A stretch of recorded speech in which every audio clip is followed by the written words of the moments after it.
I got to say, I often introduce programs by asking, are you ready to learn? I want to conclude this with, did you learn? Did you learn? Yes, I learned so much watching this. I'm so inspired by what I saw this evening. Did you note the correspondences between what Professor Parham was saying and what is happening in this building? So, for example, the emphasis on the virtues, moral, spiritual, intellectual, civic. You go through this building, this temple of democracy, and you see virtues written, literally written on the walls. The next time you go through this building, think about Professor Parham's words. Did you notice lives worthy of emulation? When you go through this building, there are two people's lives in particular, President and Mrs. Ford, whose lives are worthy of emulation.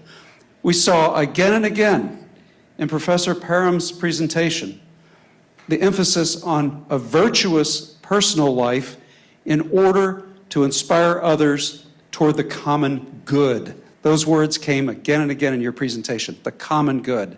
But it begins with emulating the virtuous life that you see here.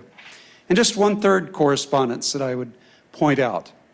Professor Parham emphasized again and again the importance of education of our youth.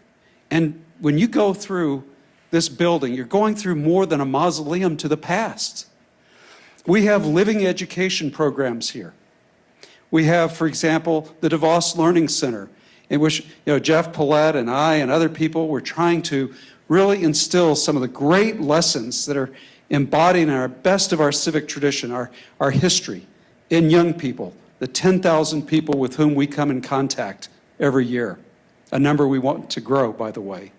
And then Professor Paulette is also heading up the Ford Leadership Forum at the Ford Foundation.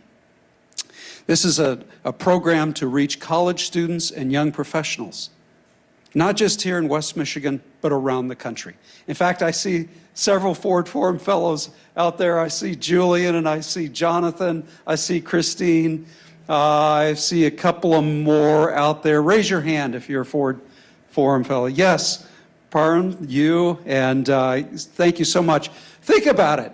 These young people are coming here on a Friday night. So that tells you something about the magic of what's going on here.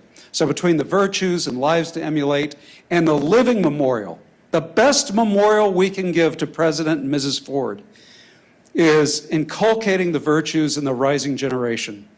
So if you think there's anything of value from this evening, please consider bringing your friends, your family to become friends of Ford here. Let's fill up this auditorium. Let's fill it up because we need this message now more than ever. Thank you so much for being here. The sermon stops now with me. Let's go enjoy the cookies out there. Thanks a lot.